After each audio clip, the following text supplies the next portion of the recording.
ఇంతకుముందు నాది నార్త్ ఫేస్లో ఈశాన్యంలోనే ఉండే డోరు, దాన్ని తీసేసి రాజవీధి తూర్పు ఉండే దానివల్ల స్వామి తూర్పుకు పెట్టుకోమని చెప్పాడు. తూర్పులో కూడాను హాల్కి ఈశాన్య ద్వారం పెట్టుకున్నాను.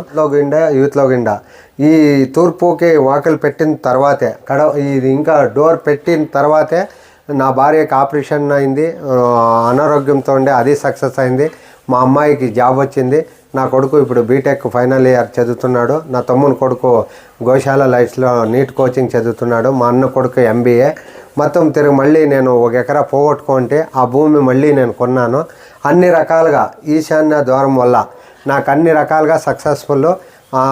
100కి 100 పాళ్ళు. ఇదేదన్నా మభ్యపెట్టో ఇంకొకటో కాదు, 100%. నేను ఇందుకు ముందు కష్టాలు చెప్పుకుంటే ఎవరో యూట్యూబ్లో పెట్టినాడు. ఇప్పుడు నిజంగా నిస్వార్థంగా స్వామికి నేను రూపాయి ఫీజు అయితే వేయలేదు. ఇప్పుడు 3వసారి మా ఇంటికి వచ్చిండేది 100% సక్సెస్ఫుల్గా ఉన్నాను. నేనే ఈరోజు స్వామి మీరు మా ఇంటికి రావాలని నేను ఆశ్రమం దగ్గరికి పోయి మా స్వామిగారిని పిలుచుకోవచ్చి ఈరోజు అన్ని రకాలుగా ఉన్నాను. భయభ్రాంతులకు గురి కావద్దండి. స్వామిగారిని సలహాలు తీసుకొని ముందుకు పోవాలని కోరుకుంటూ శుభవాస్తు యూట్యూబ్ ఛానల్ ప్రేక్షకులందరికీ నా హృదయపూర్వక నమస్కారాలు. మా గురువు గారికి మా హృదయపూర్వక నమస్కారాలు.